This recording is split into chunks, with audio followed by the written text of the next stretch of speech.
comment corriger un devoir. Donc maintenant que les étudiants ont déposé leur devoir, ben là, notre job en tant que prof, c'est de venir corriger les travaux, évidemment. Donc on va retourner directement dans la section exercice, on va aller cliquer sur notre exercice et on revoit, bon, évidemment, encore tous les détails de ce qu'on avait donné comme instruction. La différence est que quand on descend plus bas, on a nos chiffres qui nous disent qu'on a un participant qui a remis son travail et qui nécessite une évaluation. Bon, on va tout simplement cliquer sur Consulter tous les travaux remis. Ce qui est bien avec consulter tous les travaux remis, c'est que je vois toutes les statistiques rattachées à chacun des étudiants. Bon, dans ce cas-ci, il n'y a qu'un seul étudiant en test pour faire la démonstration, mais dans une classe normale, si vous avez vos 10, 15, 20, 30 étudiants, vous allez voir sous forme de tableau le nom de votre étudiant, son adresse courriel, le statut de sa remise, la note. Bon, là, pour le moment, il n'y a pas de note qui est attribuée. Vous voyez la date de dépôt, ce qui fait en sorte que si les étudiants avaient du retard, vous le verriez, il y aurait une grosse bande rouge qui indiquerait que le travail est en retard depuis X jours ou X heures. Donc, c'est vraiment le fun de voir toutes ces informations-là. Comme ça, on est capable de vraiment retracer rapidement ce qu'on a besoin au niveau de nos informations. Donc, je reviens en haut. Qu'est-ce que je veux faire? Donc, je vais aller dans Action d'évaluation ici. Je vais cliquer sur Choisir et je vais faire Télécharger tous les travaux remis. Donc, Moodle, ce qu'il fait, il va vous faire un dossier compressé, il va compiler tous les travaux qui sont remis, il va les télécharger directement sur votre ordinateur. Et si on fait ouvrir, là, on voit qu'il a créé un dossier incluant le travail qui a été remis. Donc, comme je vous disais tout à l'heure, si vous avez 20 étudiants, vous allez avoir les 20 dossiers nommés au nom de l'étudiant avec tous les fichiers qui vont avoir été déposés. Donc, c'est super facile, super rapide à télécharger, tout au même endroit. En plus, c'est merveilleux.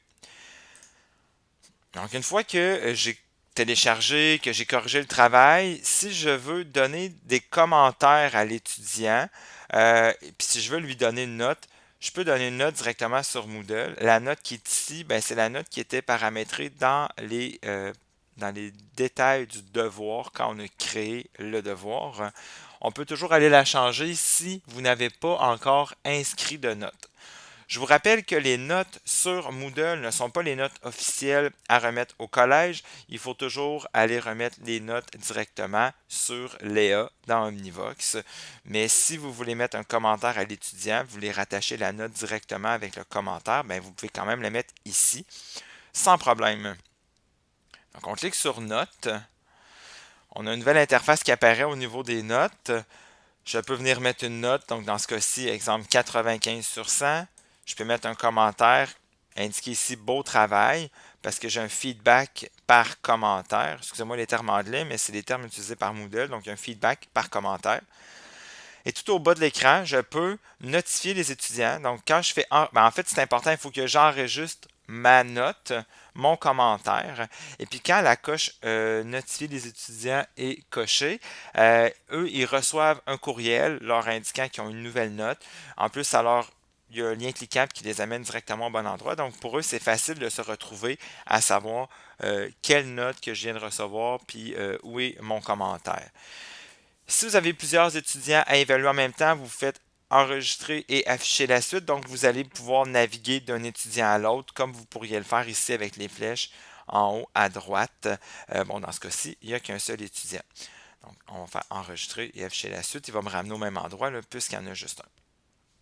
Quand vous voulez revenir en arrière, vous revenez ici en haut à gauche. Vous pouvez cliquer sur Devoir exercice 1 et puis vous revenez là, dans la page avec votre fil d'Ariane qui est en haut qui vous permet après ça de naviguer là, dans votre Moodle. Je vous ai montré qu'on peut mettre des feedbacks par commentaire. Il y a plusieurs façons de faire du feedback dans Moodle. Par contre, si on veut faire des feedbacks différents, on doit revenir dans les paramètres de mon évaluation. Et c'est dans la zone feedback, type de feedback, qu'on va pouvoir venir changer des choses. Je peux, bon, le feedback par commentaire, il est coché par défaut.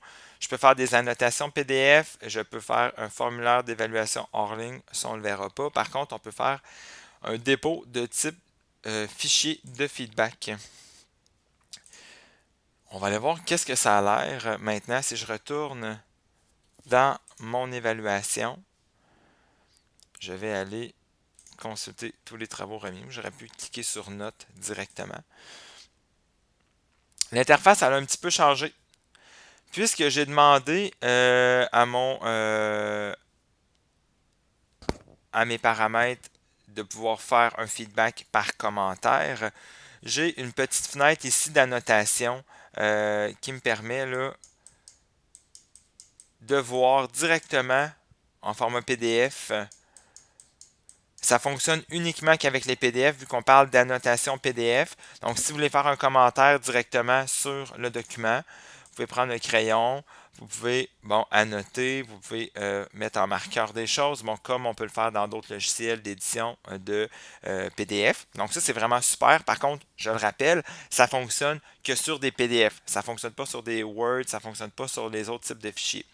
Si vous voulez que vos étudiants vous remettent des PDF pour pouvoir les annoter directement, vous pouvez le faire. Il y a plusieurs options qu'on peut utiliser ici pour les annotations PDF.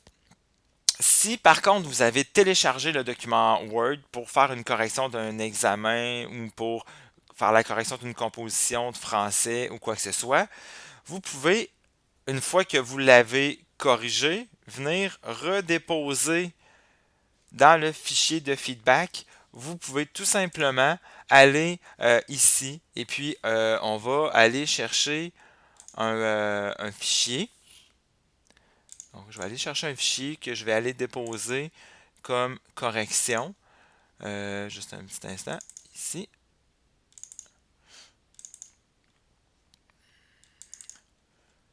Si j'ai un document qui est corrigé, je vais venir ici le déplacer là. Donc, c'est la grille d'évaluation, par exemple PDF que j'ai remplie, que je viens déposer ici, puis je vais tout simplement faire enregistrer. Donc maintenant, l'étudiant va être en mesure d'aller consulter ses résultats. Donc maintenant, l'étudiant, quand il vient consulter ses résultats, donc je suis maintenant en mode étudiant, comme vous le voyez ici, il vient cliquer dans l'exercice et voit maintenant que son travail, en plus d'avoir été remis pour l'évaluation, il a été noté. On voit le fichier qui est remis, puis si je veux aller voir les feedbacks tout en bas, donc vous voyez que j'ai eu 95 sur 100, j'ai eu un commentaire un feedback par commentaire, j'ai eu un PDF annoté, donc je peux cliquer dessus, il se télécharge, si je vais l'ouvrir, vous voyez, j'ai des annotations qui apparaissent ici, comme ça avait été fait directement dans l'éditeur d'annotation directement sur Moodle. Et je peux même en supplément aller voir le fichier corrigé, donc le fichier de feedback. Je vais ouvrir. Donc vous voyez, dans ce cas-ci, c'était une grille annotée de correction avec des commentaires, puis un petit commentaire qui est là. Donc pour l'étudiant, c'est vraiment très simple par la suite d'aller voir ses commentaires. Vous, en tant qu'enseignant, c'est simple parce que tout se fait au même endroit, simultanément. Vous avez plein de données, plein de statistiques. Puis on va voir dans une autre vidéo qu'on est capable d'exporter tous les résultats pour pouvoir après ça aller les importer directement dans votre Léa. Mais ce sera l'objet d'une autre capsule vidéo.